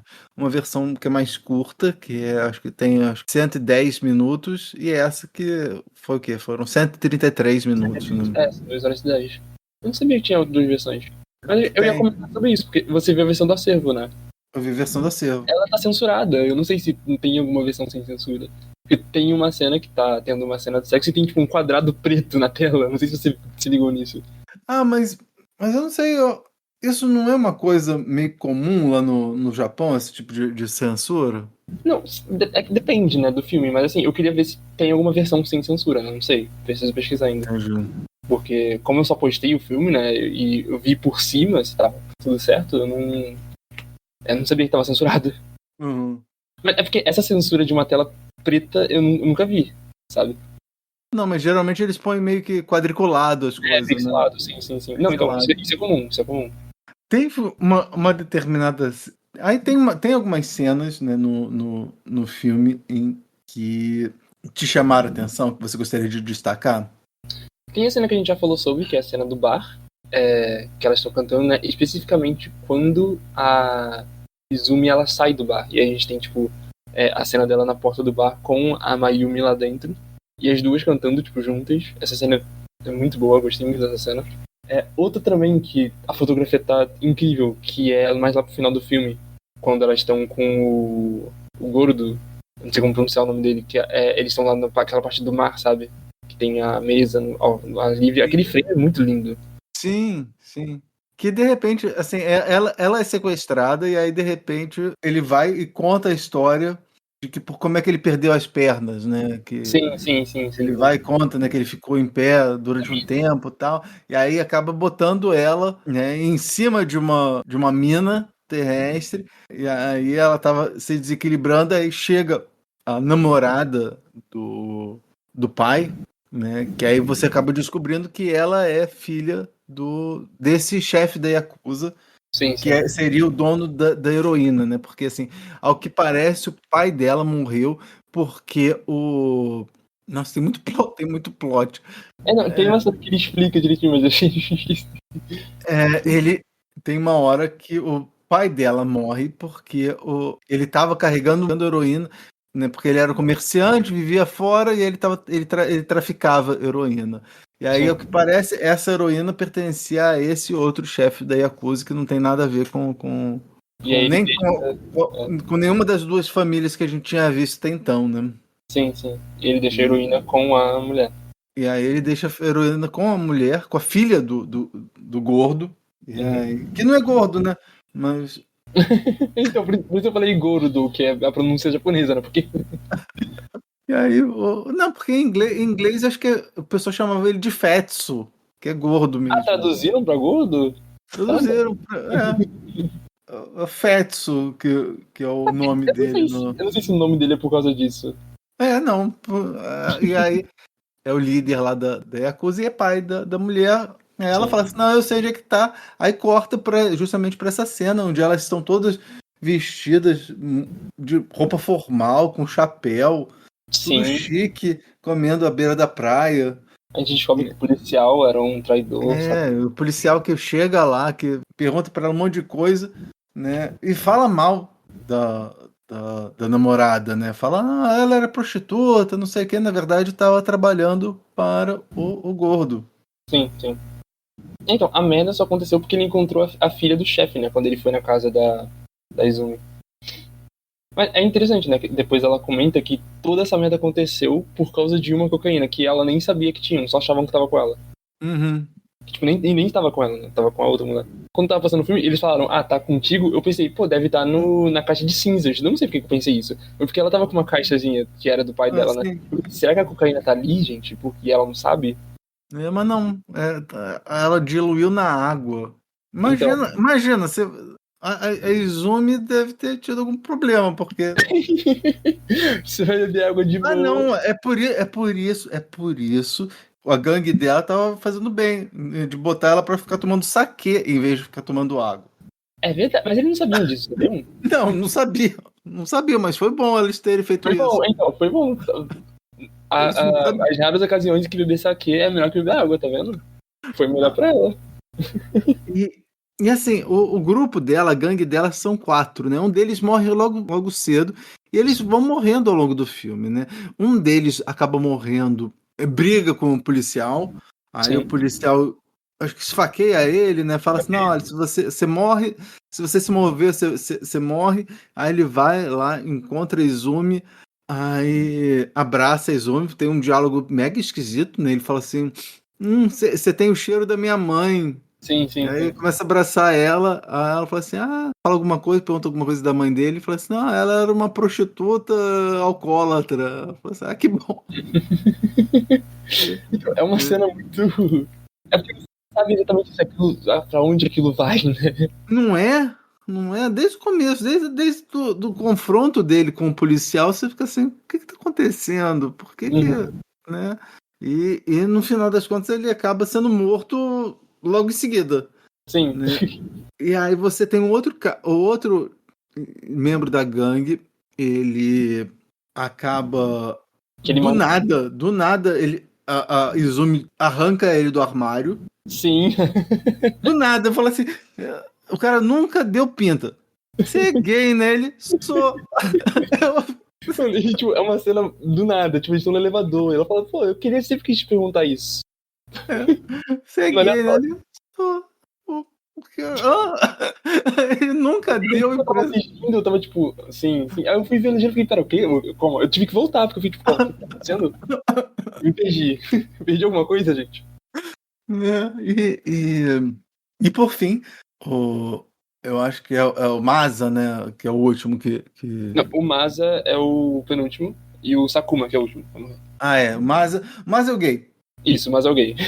E o Sakuma acaba... Eles meio que vencem, né? Obrigam o outro grupo a não retaliar, e aí eles resolvem dissolver o clã, né? E eles tem uma hora que eles estão lá numa cena em cima do telhado lá do escritório, e eles estão botando fogo lá no que eu entendi que deve ser as placas em cima do escritório deles, sim, né? Sim.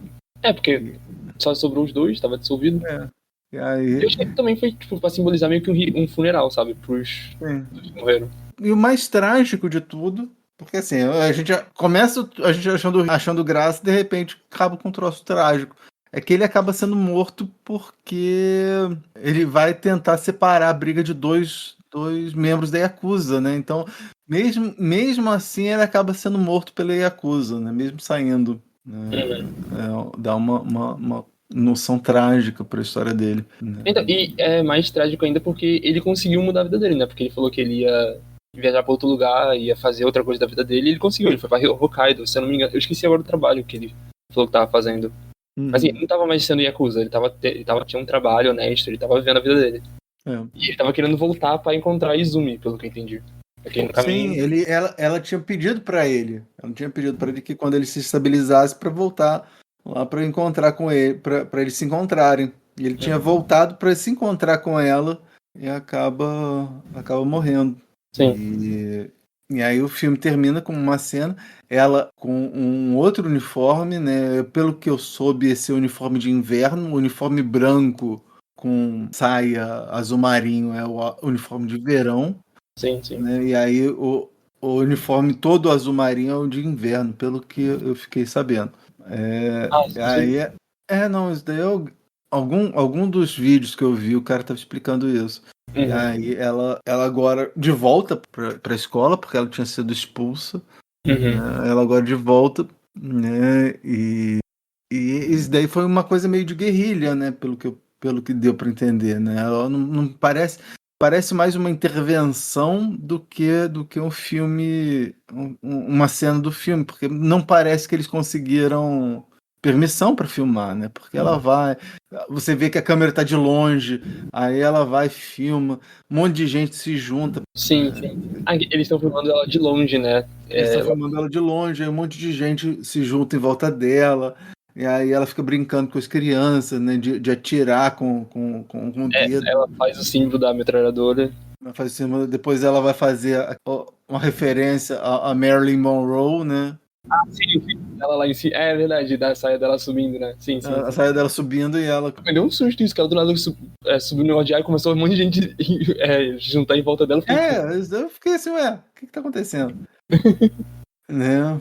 Mas isso daí eu acho que tá representando ela depois de tudo, depois de todas essas aventuras, né? Ela é como se fosse o amadurecimento dela, né? Ela resolveu voltar pro meio normal, entre aspas, e aceitar ser uma pessoa estúpida. Entre aspas. Não, ela fala. Então, é porque é meio isso que ela diz, né? Que é a conclusão que ela toma. Mas pelo menos ela pode viver a vida dela, né? Sim. Que é um final muito lindo. O filme teve algumas readaptações, né? Você vai ter, acho que 2 séries com esse nome. uma nos anos 80 e a outra nos anos 2000. E mais recentemente a gente teve um chamado Sailor Suit Machine Girl Graduation. Isso aí, Graduation de 2016. Né? Eu comecei a ver e pelo que ele parece... Assim, esse filme não é uma readaptação, é uma continuação. É continuação. É continuação, são os eventos do que aconteceu, né, depois, né? Então, ela agora tem um negócio legítimo com o pessoal da Yakuza. O pessoal da Yakuza não morreu, mas tá lá tá trabalhando com um emprego legítimo, uma loja de café, sabe? Tipo, uma cafeteria, sabe? Tipo, uma coffee shop, né? Melhor dizendo. Uma coffee shop, né? Faz sentido com o que eles já faziam já, né? No clã Medaka. Que eles faziam um café pra ela e tal. Aí ela... E de repente, né? Alguém do outro clã, do clã rival, do mesmo clã rival, o Hamaguchi, né? O clã Hamaguchi começa a acusar eles de estarem vendendo drogas, e aí eles acabam tendo que investigar quem é que tá por trás. Caramba.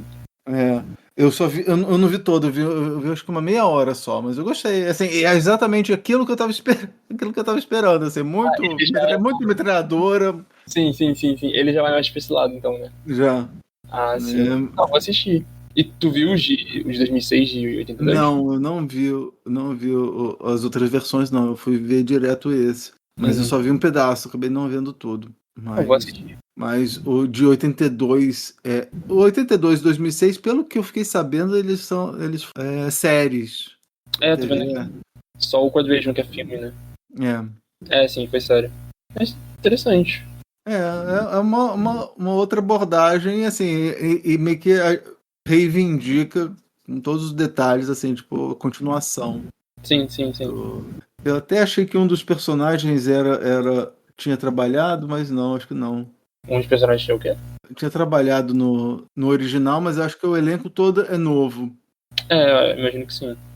Mas seria legal, né? Ter um personagem assim fazendo um retorno como outro personagem, né? Não é? Eu pensei que podia ser um troço desse, mas não, acho que não. Eu vou pegar pra postar esses no acervo depois. Então, vamos para o próximo filme? Vamos. Qual foi o filme que você escolheu pra mim? Ghost Squad de 2018. O filme foi escrito e dirigido por Noboru Iguchi. Estrelam o filme Yuni Hong, Minori Mikaido, Asaka Nakamura, Sumiri Ueno e Ana Yamagi. Sinopse. Depois que um grupo de garotas é assassinado, elas retornam como fantasmas e buscam vingança. A sinopse vem igualmente da MUBI. Você esperava que, conhecendo o estereótipo de assinante da MUBI, que esses dois filmes estariam na MUBI? Pior que não. Não em português, não no Brasil, mas eu achei interessante, né, que as duas melhores sinopses vêm justamente da MUBI. Pois é. Mas os filmes estão disponíveis na MUBI ou não? Não, eu acho que não aqui não em português. Eu acho que deve ser lá fora. E você sabe que eles têm um ciclo meio rotativo, né? O acervo deles. Sim, que fica tirando e voltando o filme, né? Outros filmes. Sim. Mas em algum momento já teve, né? Isso daí que me surpreende. Eu gostei. Eu conhecia pouca coisa do Noboru Iguchi, né? Eu tinha visto Machine Girl, o Zombie S e, graças a vocês, o Mutant Girl Squad. Então, me surpreendeu que tem muito menos gore do que eu tava esperando. Sim. É um filme quase infanto-juvenil. Infanto-juvenil não, mas assim, tipo um troço pra adolescente dele, assim, que...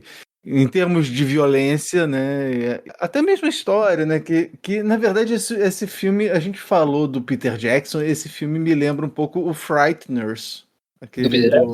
Do Peter Jackson, né? Porque é a história, né? Michael J. Fox é aquele cara que consegue ver fantasmas e aí ele acaba ajudando os fantasmas a resolverem os seus problemas, né? E aí você tem esse filme que é a história dessa moça, a Rika, né? A Rika ajudando, né, esse grupo de garotas que foram violentamente mortas.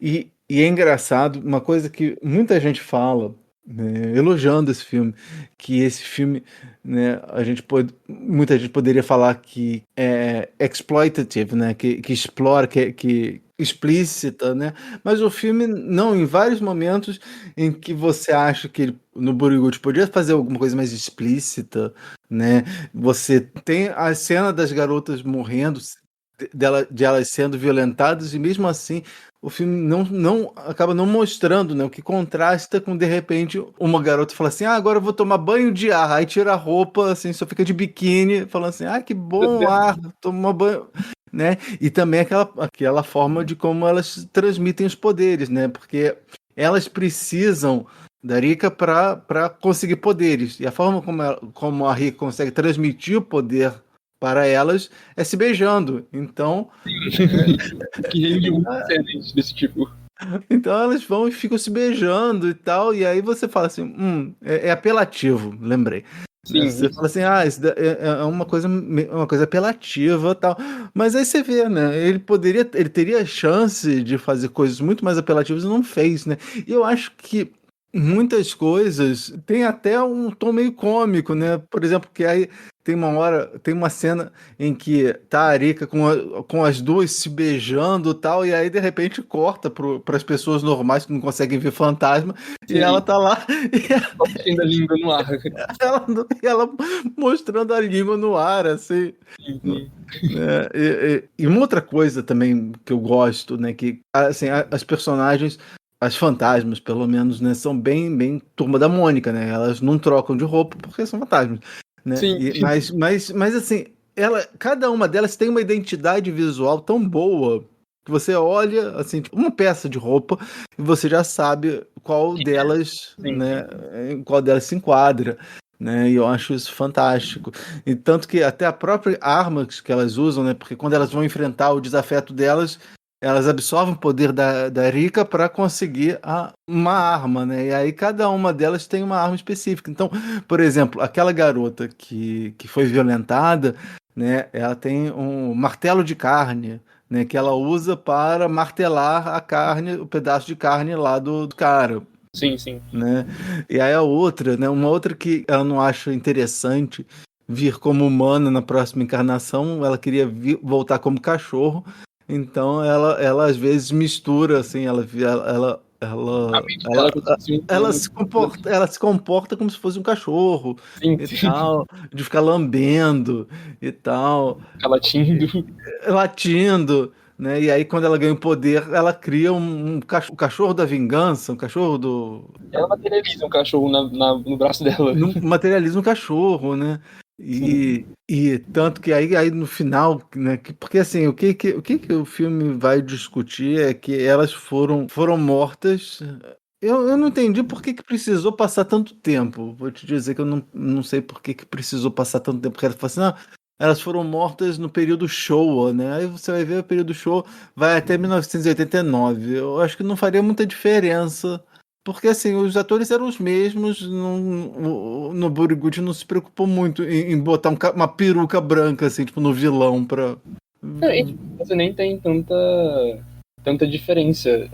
Porque quando ela falou anos era Showa, eu fiquei tipo, quando que foi era Showa? Porque pra mim aquilo era bem recente. Aí eu fui pensar, foi até 89. Beleza, tipo, não tem muito motivo pra ele colocar uma coisa tão antiga, sabe? Porque a sociedade ainda era praticamente igual. Uhum. E ele escolheu mostrar. Mas eu tô me adiantando aqui, eu queria saber de você, assim, essa foi a sua primeira vez que você assistiu esse filme, né? Sim. O que você achou dele?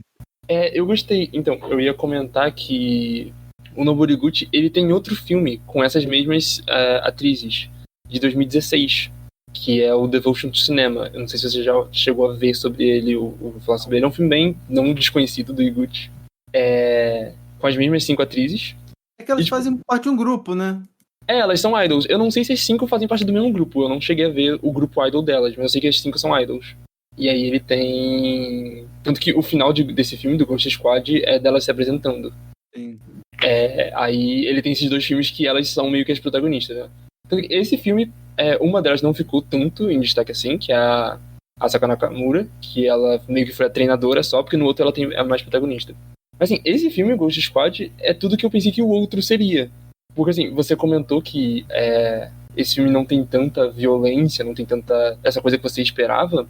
E isso é uma coisa que você percebe na filmografia do Higuchi, de que conforme os filmes foram passando, tipo, acho que o último filme de sangue mesmo dele foi um filme de 2014, que é o Raining Blood. Depois disso, ele foi fazendo mais filmes normais. Ele fez muito Slice of Life, fez muito filme de comédia romântica, não é filme, acho que é uma série de comédia romântica, sabe? E tem esse filme, Devolution do cinema, só que é um filme estranho. Eu não sei se eu gosto desse filme, eu ainda não sei. Eu quero assistir ele agora que eu vi esse Ghost Squad. Mas assim, eu achei o Ghost Squad muito mais... o roteiro dele, as personagens, a forma que ele constrói essa história é muito melhor. Mas o sangue. E é interessante que o sangue, você tem sangue, mas eu esperava ter menos. Por causa disso, né? Que ele já não faz tantos filmes de splatter hoje em dia. E esses filmes de agora, ele usa muito mais efeitos especiais... CGI. Porque se você for ver os filmes mais antigos, Machine Girl, etc., tinha um pouco de CGI, é claro, mas era muito maquiagem, era muito coisas materiais. Nesse filme aqui, a gente só tem, acho que a única maquiagem, assim, da violência que eu me lembro é quando elas ferram com o rosto dos caras. O cachorro morde o rosto dele. Mas, tipo, de resto, o sangue jorrando, etc., é tudo CGI. Sim. Que não é necessariamente ruim, mas é uma decisão que o Higuchi teve, tá? Então a gente não tem tantos filmes assim hoje em dia dele. Mas eu gostei muito desse filme é muito bom. Aqui, ó. Elas 5 faziam parte no Max, eu acho que. Ah, legal. O Higuchi se envolveu muito em coisas de idol. Ele tem outro filme que eu achei muito assistir, que é Idol Never Dies, que também é de uma idol. Ele tem um filme Lost Media, eu não sei se você sabe disso. Não. Que é Shoujo Picaresque, acho que é assim que se pronuncia, de 2018. Que nem o Higuchi mais tem acesso a esse filme. Porque parece que deu um problema de direitos autorais com a idol, que protagonizou o filme. E, tipo, nem ele mais tem acesso a esse filme. Ninguém sabe quando que esse filme vai poder ficar assistir nada. Entendi. Uma mensagem do filme, eu acho que ela busca... Porque, assim, no começo do filme, a Rika, ela chateada, tá desesperada, porque... ela não tem amigos, tem uma relação horrível com o pai. Sim. Ela, às vezes, pensa em largar tudo, deixar a vida, e aí a amiga vai e estimula ela, fala assim, não, você tem que fazer, não sei o que. Aí depois você acaba descobrindo que a amiga dela era, na verdade, um fantasma, que a amiga acompanhava ela. Talvez seja por isso ele escolheu botar, assim, tipo, no período Showa, fazer 30 anos atrás, porque a amiga que... a fantasma podia fingir que era amiga dela desde aquela época. Não sei, pode ser. Mas isso é uma coisa que eu não lembro agora. Era só uma delas que era do período Showa, não? Porque as outras eu não sei se foi especificado de quando elas morreram.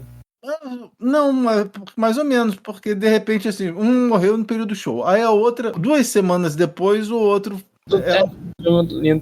mesmo espaço, né? Mais ou menos, foi um curto intervalo de tempo entre o... Não sei porque que precisou especificar da primeira moça, mas parece que foi mais ou menos no mesmo intervalo. E foi a mesma gangue, né? Então é mais um motivo para que elas estarem juntas, mesmo sem saber que foram o pessoal da mesma gangue que atacou elas. Né? Uma outra coisa que me chama atenção também no filme é que, de repente... né, cada uma delas tem uma arma, né? E aí quando chega na Rika, ela tem um lança-míssil Reborn. É a arma do inferno, né? Uma coisa assim. Arma sagrada do inferno, alguma coisa assim. É a arma que dá culpa, traz consciência de culpa, né? E tem um bebê Reborn lá na... Sim.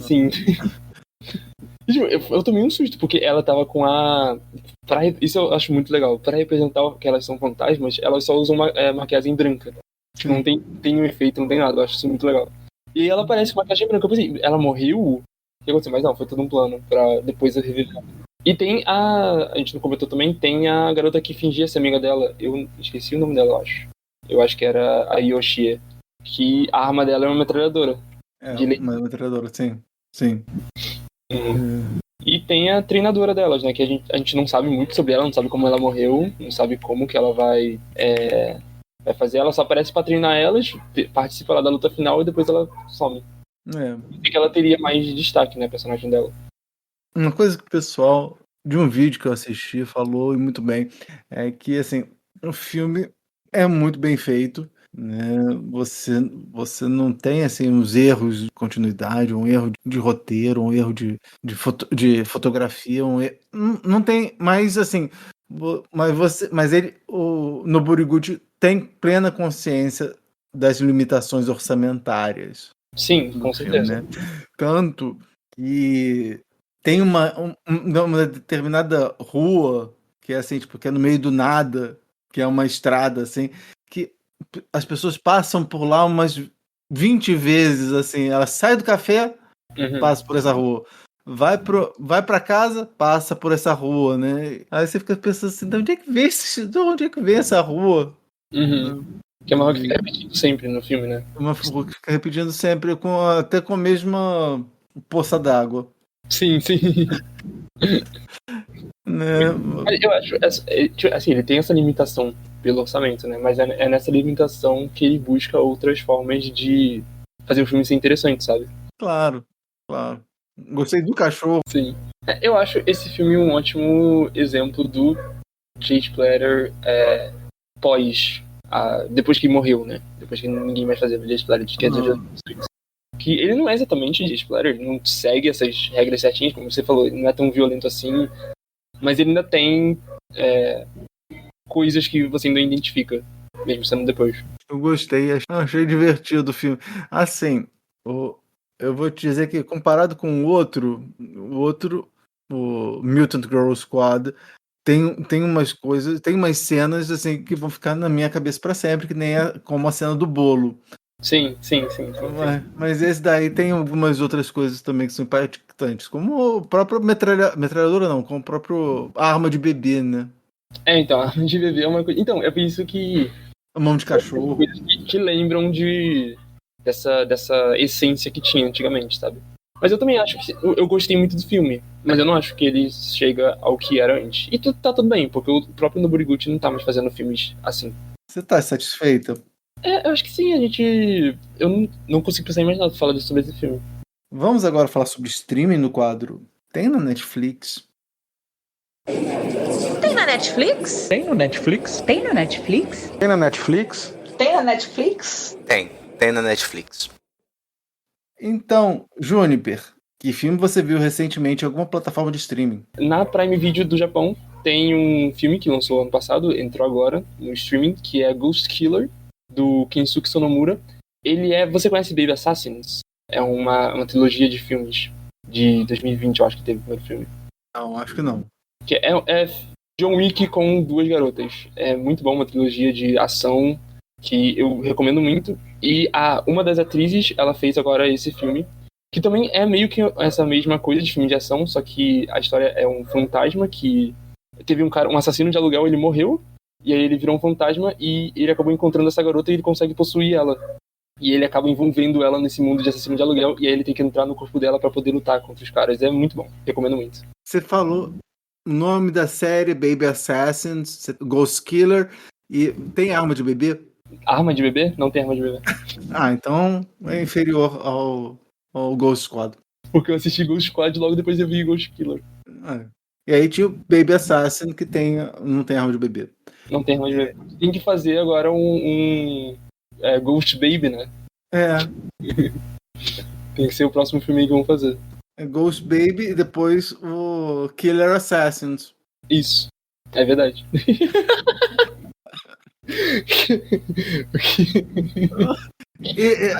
Eu falei que não conhecia, mas assim, eu lembro que acho que o Clayton ele recomendou. Tem nas filmes. Tem nas filmes. E é interessante, o diretor desse Ghost Killer, ele foi o coreógrafo do Baby Assassins, e ele também coreografou alguns filmes que a gente postou no acervo também, que é o Yakuza Weapon, do Yataka Sakaguchi, Hard Revenge Millie, que também é um filme de ação, estilo John Wick, só com uma mulher, e Signal 100, que é uma adaptação de mangá, que a gente tá todo no acervo também. Então, você tem algum meio de contato? Eu tenho o que eu costumo falar pra todo mundo, que é o @AshleyJuniper41 no Twitter, no Blue Sky. Lá tem o meu Linktree, que vocês podem acessar todas por onde eu estou pela internet, todas as minhas redes. E a Silvia Splatter. Agradeço muito a participação da Juniper e, claro, agradeço a você que está nos ouvindo. Não se esqueça de mandar feedback para nós em podcast.cego@gmail.com. Mande sugestões, críticas, elogios e compartilhe com todo mundo, pois quando se trata de cinema, todo mundo tem um ponto cego. Daqui da Rua Pareta, eu sou o Thiago. Do Rio de Janeiro, eu sou a Juni. E este foi o podcast Ponto Cego.